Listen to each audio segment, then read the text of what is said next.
Bill runs a smart niche business helping B2B and B2G companies turn trade shows into serious pipeline. But his homepage wasn't doing his expertise justice. In fact, he has over 13 years of experience running this business, but the headline was super broad. The call to actions were split, and the strongest brief was hidden way too far down the page. In this clear jam, we looked at how to tighten the messaging around pipeline velocity and make it immediately clear why meat is different. Let's get into it. Hi, I'm Bill Kenney. And for people who are just joining in, can you share a little bit more there about kind of what your business is? Sure, thank you. Our business is called Meat, and we specifically help growth companies that are selling either to businesses or governments. We help them scale in the US. I love it. A couple of things that kind of just immediately stand out as we were just chatting offline is one, how long have you been running Meat?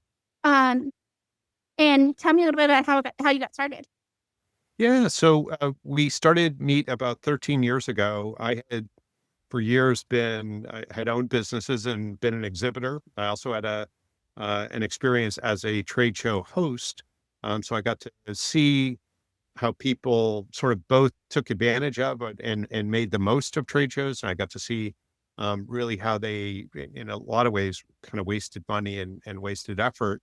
And so we started Meet really, and really our core focus today is about helping companies who are, again, selling either to businesses or to governments to leverage trade shows and events. And so, yeah, for us, it's become a huge passion. And we really see, because it's so much different than many other forms of marketing, where, yeah, you put an ad online or you put a website up and it's more sort of responsive. Trade shows are much more participative and events are participative. And so they really they take a different type of effort, but also you can get a totally different level of understanding or level of benefit from using them well. I love it. And I also cannot help but notice from the background that you appear to be on a boat. Can you tell me a little bit more about kind of that journey? Because that's pretty awesome. Like, and also running a Yeah. business. Yeah. Can you So my wife and I 5 years ago kind of made a simple decision. We said, we want to, we had a house that we'd been living in a long time. It was full of stuff. We had all that kind of lots of things. And we said, well, let's exchange all these things for experiences. And so, yeah, we moved on a sailboat about 5 years ago on this boat. And in the summer, we spend most of the summers in New England, and we spend most of the winters in Florida and the Bahamas. So, and thanks to Starlink, we're able to communicate and run our business. And, you as long as we're near good airports as well, we're, able to fully serve our customers. Yeah. Unless they saw our background, they wouldn't really know where we're home based. So it works I out love well. it.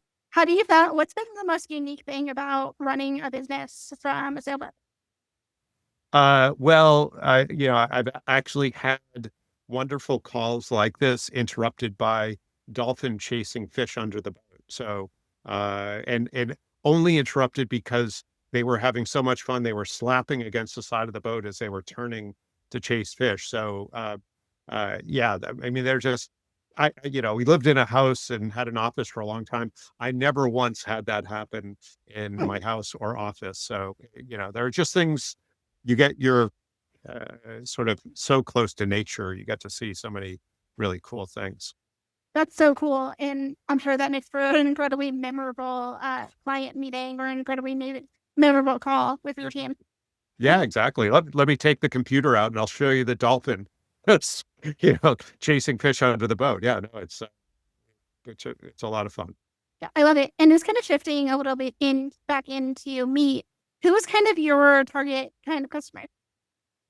Yeah, so we kind of grew up kind of focused a lot on international companies. And, you know, I think US companies as well have a hard time, companies have hard time leveraging in-person events.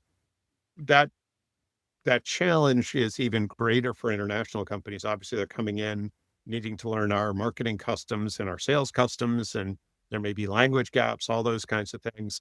Um, that said, I would say over the last several years, we have brought on more US customers as well. So we probably have a fairly balanced portfolio now between kind of US based companies and international companies we support. And they're generally in one of four industry categories. So they're either technology in general, life science, energy, and we actually have a growing kind of portfolio of defense companies we work with as well.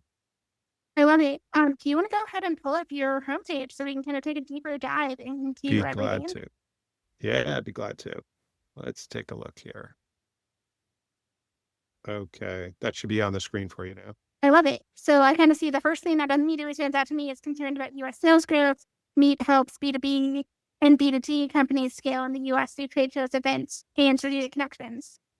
Makes sense. But when you're just kind of talking about right now, where you're talking about the four different sectors you're in, defense, technology, life science, and energy, was the first one? Yes, energy, correct. Yeah. So all four of those, why is that not necessarily mentioned right in your H1 in your hero section? Yeah, I guess we don't necessarily look to eliminate.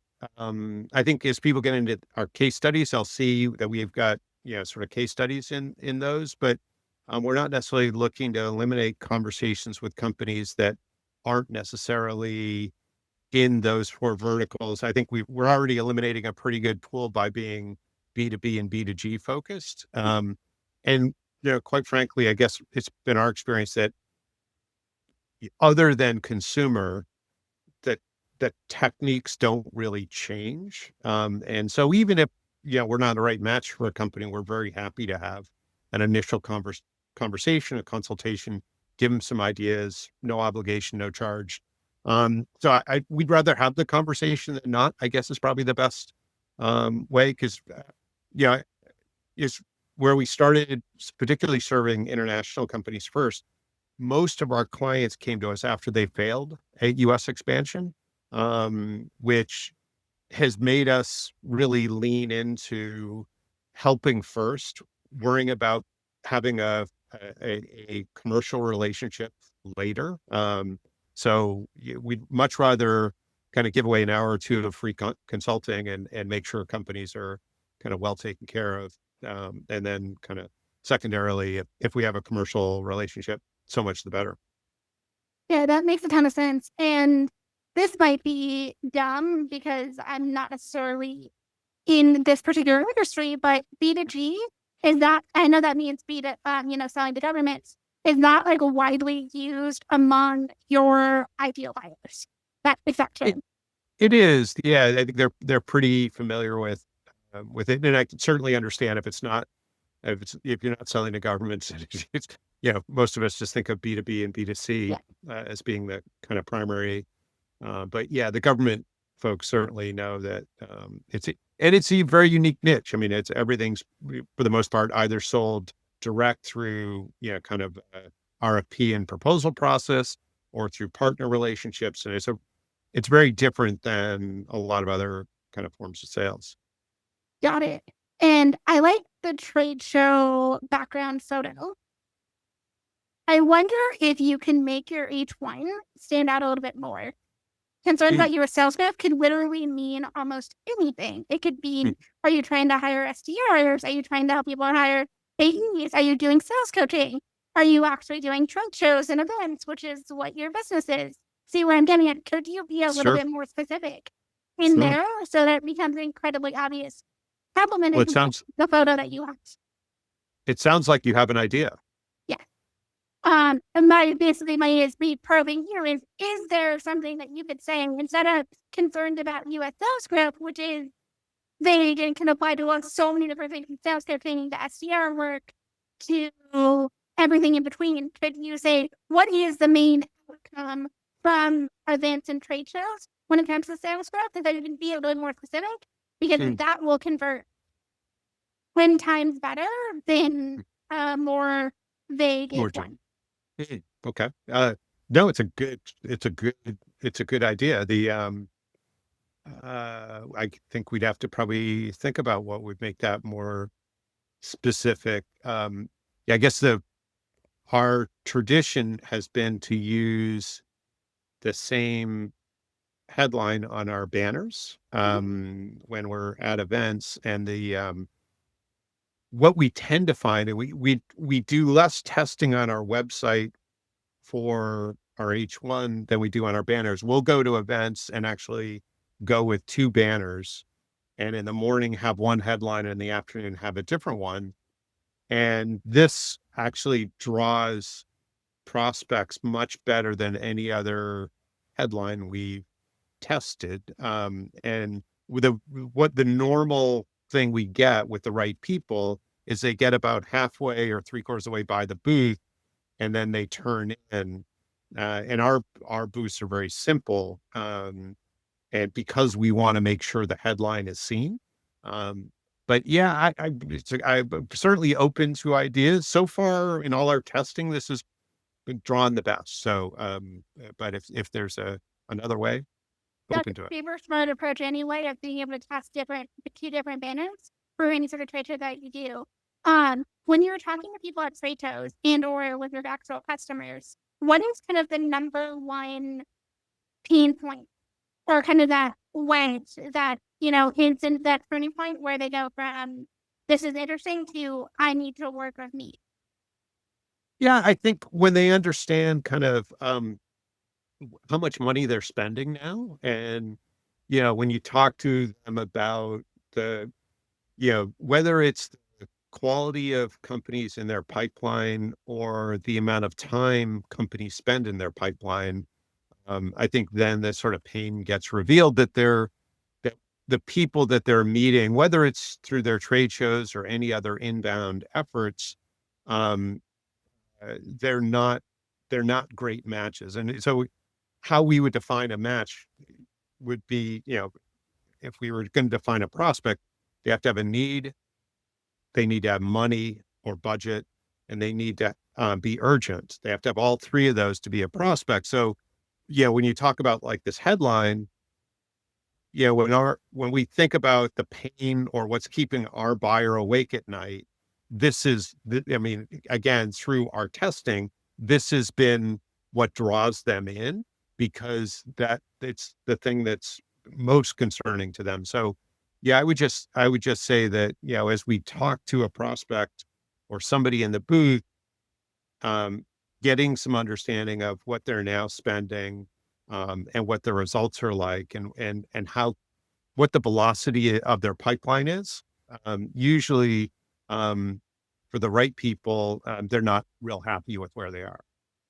Yeah, you just said something that I feel like is just so on the money, and you're already hinting at this in that second line of your here section where you just kind of talk about what meat does.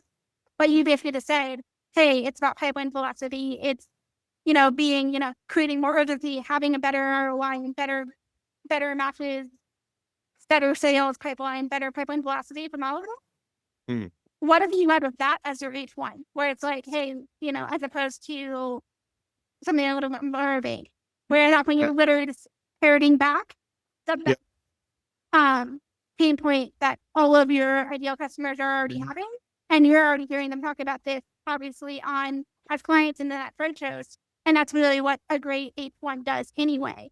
It's mhm. parroting back the same exact pain point in the language that your customers actually care about. So, would something so just so I make sure I heard you correctly, would you something like wish you had better pipeline velocity be Yeah, a and I would maybe workshop it a little bit more than that, but I would say something along the lines of, yeah, the parroting back exactly what your customers and your trade show Mhm. attendees are saying to you, which is, hey, we're up at night freaked out about our pipeline velocity, and we're going to these events and we're going all this money, and the ROI is it always there? We can Right? solve that for you. Yeah. That is the exact thing you want to get encapsulate I love it. in that one line. I love it. No, no, we'll do some testing around that. I think it's a great idea. Yeah, I think always struggle because obviously we work on the same thing for the banners themselves, and we do the same thing with our clients. Is we always struggle with how do we express things concisely, right? Because it's, 3, 4 words. 5 is really Mhm. probably on the limit, for what we feel, will work quite often, especially on a banner, because you struggle with size versus, um, space. Um, so yeah, it's a great idea. We'll test it. And then I'm just seeing that it's something I see across so many websites, and I do this all the time, and I also write a bunch of copy as well, is you do something that is instantly killing conversions and you probably don't even realize it, is you Mm, have your main navigation CTA, get in touch, and then you have your CTA over there, which is schedule a conversation. Why are they two things that are completely separate? Make it the mm, same exact thing and make it the thing that is actually going to get people to actually book on that. So if you just want them to book a call, just say book a call or schedule a call. mm. Don't try to get Yeah, cutesy with it. got it. So simpler. Yeah. Simpler. Got You already and do the hardest thing ever, which is you have like one CTA, one primary CTA. It's so incredibly obvious. Don't dilute that by having it say two different things, even though it's the same exact page. Right. Yeah, yeah. Be consistent in what you're that CTA. Yep, makes sense. I like it. Awesome. If you want to scroll down, Sure. I feel like this is a therapy session. This is really good. I love it. So kind of the next thing is that's what I'm saying. Okay, I'm assuming where you're talking about taking the pain out of trade show prep and analysis. You're kind of advocating a little bit more of the pain that your buyers have, and then you're also talking a little bit about, um, yeah, program in a box validation. Is that accurate? Yeah, so the program would be sort of our retained service. So it'd be essentially we become an embedded part of the business, their trade show or events department. In a box would be more of a self-serve or a DIY sort of products, part of what we do, like a trade show booth assessment, as an example. And then validation would simply be the tools we have around measuring results. Can you scroll down a little bit more? Absolutely. Awesome. And then keep it right there. Keep it right where it was before. So in that same, in the There. box section. Cool. But you just described it way better than I think was actually on this page. Could you make it a Okay. little bit clearer that those are actually kind of three different options Mhm. within your service offering, within kind of your service and product offerings? Because right now it kind of doesn't. I wouldn't know that those are three different options. I would just kind of know Mm. those are just the actual pain points and what someone might be able to do. But could you spell out a little bit more what a program looks like, what in a box looks like, and what validation looks like? And then, if your ideal customers is doing all of those, or they're just doing one, two, or three of them, Mhm. spell that out so it becomes way clearer and way more specific about what an ideal buyer sees. And that's going to instantly get more people who see your homepage, whether it's from a trade show, whether it's from your other marketing or other sales activities. And that's going to instantly make it way more obvious for them to want to schedule. Cool. I like it. No, that's great. I'm making notes. Yeah.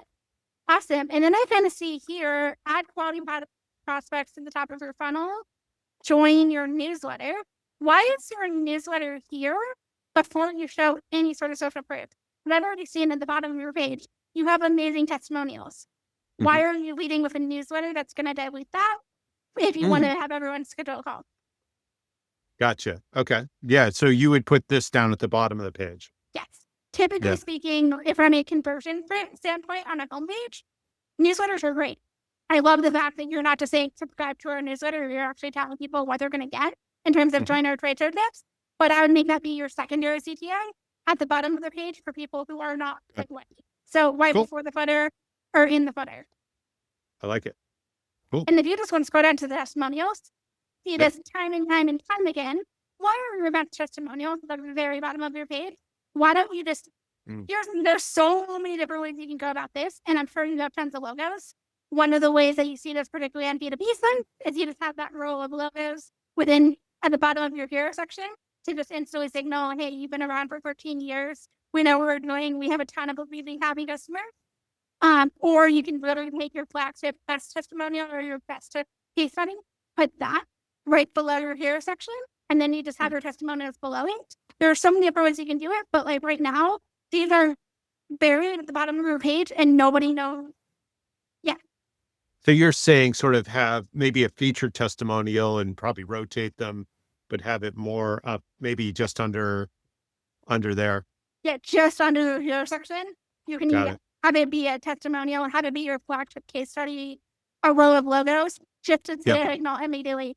And we've been in business for 13 plus years. You can also literally lead with that in your hero section, by the way, so you don't Mm. look like a fly by night sales, trade show sales company. You're not, Yep. though. You have all these testimonials, but nobody, if you're hearing about me for the first time, they wouldn't know that unless Mm. you're relying on them to scroll all the way down. Right. No, that makes I totally get it. That makes sense. Yeah. But the testimonials are great. Maybe I would also say if you can add in a headshot, just to, or Mm. even if you have a video, videos are great, particularly in the age now of AI, where you can kind of start to see that these are real people. These are all real case studies, but even just a photo can make that stand out even more. Cool. Love it. And then scroll down. Scrolling down. Okay, so blog and news, awesome, standard. Maybe change the H1, the H2 of that from blog and news to be a little bit more specific about, trade show tips or event tips, just so Mm. it's a little bit more like that. And then I would just move your newsletter section right below that, just to make that easier. And then obviously get rid of subscribe now to be trade show tips. Mm. So you don't Yeah. have two different newsletters that are completely different. Right. Right. Okay. Cool. No, that makes total sense. I love Is it. there Yeah. anything else before we wrap up? No, this is again. It feels like a therapy session. I feel well rejuvenated, and we're going to have a team meeting this week that this will be a major topic at. So I definitely appreciate the input. I love it. Awesome.